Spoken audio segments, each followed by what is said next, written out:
sama teman-teman sekolah itu selalu seru. Ya, walaupun kadang ada kesalnya atau stres sama tugas-tugas. Di kalangan teman-temanku, ngomongin stres itu tabu. Padahal semua orang ngerasain, cuman nggak tahu harus cerita ke siapa. Kadang ada teman yang pelariannya tuh ke rokok, alkohol, atau makan yang gak sehat. Tahu sih itu gak baik, tapi dulu belum tahu cara ngasih taunya ke mereka.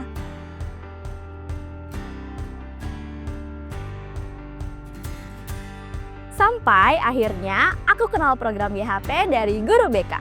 Waktu itu ada pelatihan peer educator dan aku baru tahu kalau ternyata kita bisa jadi agen perubahan.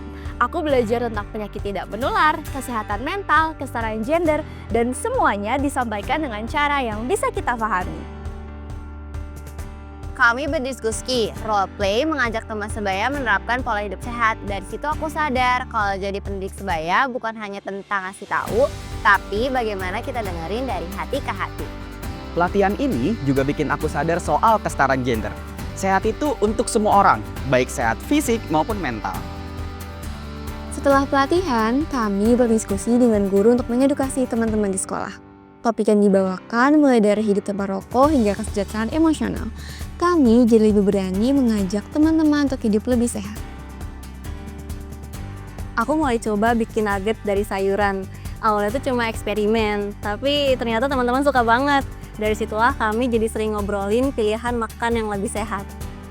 Aku juga berkegiatan di Posyandu Remaja. Di sini, aku mengedukasi orang tua dan remaja agar tidak merokok di lingkungan umum. Kami juga melakukan penilaian ke puskesmas loh untuk memberikan saran agar puskesmas semakin ramah remaja.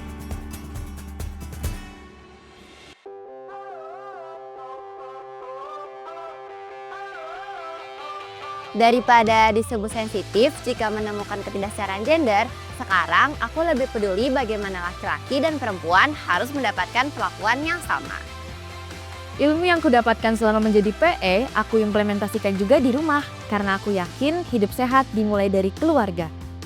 Selain menjadi pendidik sebaya YHP, aku juga tergabung di komunitas Twins Go Green Indonesia, karena aku percaya bahwa kesehatan sangat berpengaruh dari lingkungan kita. Dari pengalaman GTO, aku belajar kalau suara perempuan itu penting.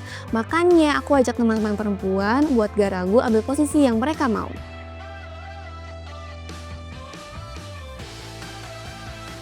Melalui HP Indonesia, saya mengerti bagaimana kaum muda bisa berdamai dengan kondisi mentalnya dan bahwa setiap manusia itu punya nilai yang berharga. YHP membawa langkahku sampai di Duta Genre Indonesia untuk terus menebar kebermanfaatan bagi kaum muda.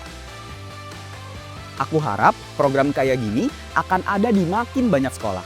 Kaum muda perlu diberikan ruang untuk berekspresi dan saling dukung. Aku yakin kaum muda punya suara yang mampu mengajak kaum muda lainnya untuk hidup lebih sehat. Buatku, jadi pendidik sebaya bukan cuma soal kegiatan. Ini tentang tumbuh bareng teman-teman, tentang dengerin, saling jaga, dan berani mulai perubahan kecil yang bisa berdampak besar. Mulai dari sekarang, ayo hidup lebih sehat. Pilihan hidup sehat, masa depan